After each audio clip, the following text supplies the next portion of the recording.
For today's video, magluluto tayo ng creamy salmon spinach pasta. So, nagpapakulo lang ako dito ng water and then lalagyan natin siya ng around 1 tablespoon ng salt. Tapos, luluto na natin yung ating pasta. I'm using penne pasta pero kung anong meron kayo dyan, pwede naman yun yung gamitin nyo. So, ayan, haluin lang natin para hindi magdikit-dikit. And then, lulutuin lang natin to according dun sa package direction. So, meron ako ditong 400 grams ng salmon. Ipapat dry lang natin para matanggal yung extra moisture. And then, lalagyan natin siya ng around 1/2 teaspoon ng salt. And then, lalagyan ko rin siya ng 1/2 teaspoon ng ground black pepper. And lalagyan ko din siya ng 1/2 teaspoon ng sweet pap. So, dito naman, nagpapainit na ako ng ating kawali. Bale, lalagyan lang natin siya ng olive oil or any oil na meron kayo. Tapos, pag mainit na yung ating mantika, ipiprito na natin yung ating salmon.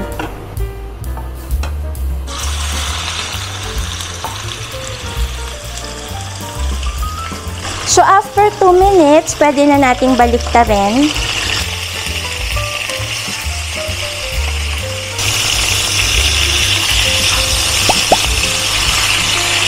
Yan, 2 minutes din sa kabila. Ayaw naman natin ma-overcook yung ating salmon. So, 2 minutes on each side lang. So, babalikan natin to after 2 minutes. So, after 2 minutes, okay na tong ating salmon. So, set aside na natin siya.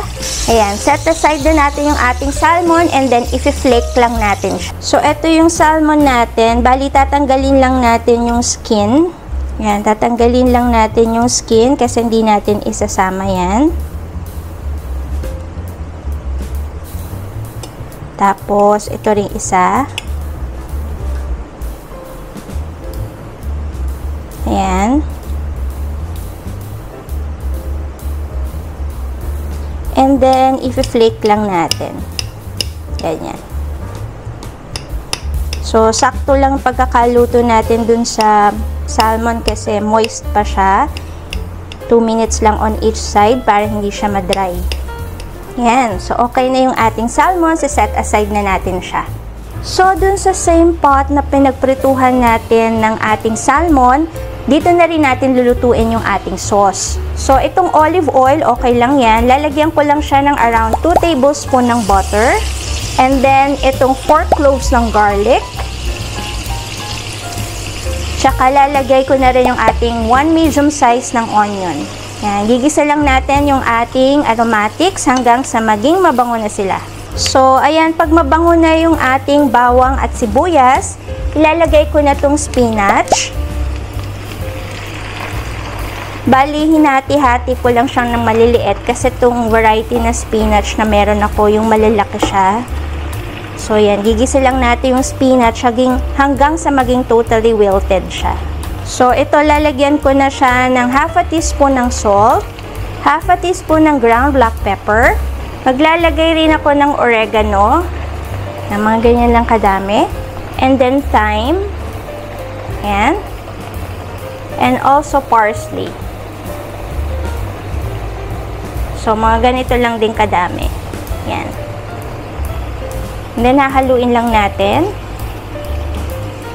So, tatakpan ko lang to hanggang sa maging wilted na yung ating spinach. So, around mga 3 minutes. Yan. So, after 3 minutes, okay na yung ating spinach. Now, lalagyan ko na siya ng cooking cream. Meron ako ditong 500 ml ng cooking cream.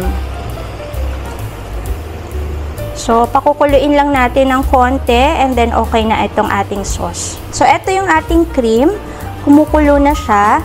Now, titikman na natin kung kailangan nating i-adjust yung alat niya. So, para magkaroon siya ng konting kick, lalagyan ko siya ng 1/2 teaspoon ng chili pepper flakes. And then, mga around 1 teaspoon ng fish sauce. Ayan. And then, ibabalik na natin yung ating salmon na finlake kanina. Tapos, ilalagay na rin natin yung ating pasta. Ayan.